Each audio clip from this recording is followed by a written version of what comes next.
Once we have their breathing dialed, supine, prone, and quadruped position, we want to start looking at their rolling patterns to make sure that they have good rolls in all four directions, both directions lower body and both directions upper body. A lot of times they might have good rolls in certain positions, but one or more of those patterns has a dysfunction. And if there's a dysfunction in the roll, that's exactly where we want to work. We want to work on correcting that roll and getting all four of those rolling patterns dialed in before moving into actual quadruped position. So we'll go over those real quick. So with the lower roll, we're just going to have him put his hands up over his head. We want to relax everything from the waist up.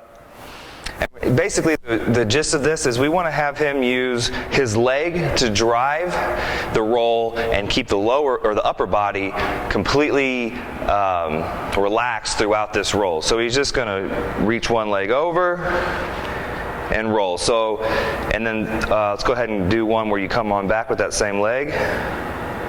Cross over, lower body leads, upper body follows. So we want to look at those two rolls to see, same thing on this side. So we want to see if there's an issue in any one of those rolls. A lot of times people will get stuck and they can't roll over at all, or they'll start to use their upper body, or they'll use a lot of momentum to get over, like that. It should be really fluid. It should be like a twisting and an untwisting. It should almost be like a little flop at the end if they do it perfectly. So we want to check the lower body patterns and see if they have any issues there. And then we're going to go on to upper rolling and check those patterns. So same thing as far as the one part of the body being active and one part of the body being relaxed during the movement. He's going to relax his lower body and just use his upper body and his arm and head and upper body to drive that roll, and then the lower body comes after. Same thing on the way back. He's going to look with his eyes and his head and roll back. See, a lot of people get stuck on that one.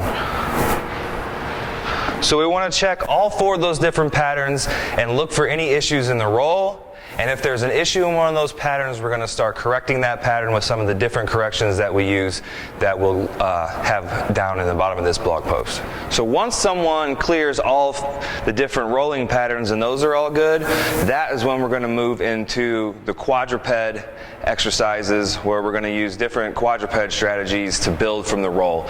And just because someone has any issues with the roll, it doesn't mean that we're not going to use quadruped patterns at all. We'll sometimes use those both at the same time. It just kind of depends on your training styles, but that's kind of the hierarchy of where we want to take it. We want to take it from defining if it's mobility or stability, and then moving on to the breathing, then moving on to the rolling, and then starting to correct in quadruped.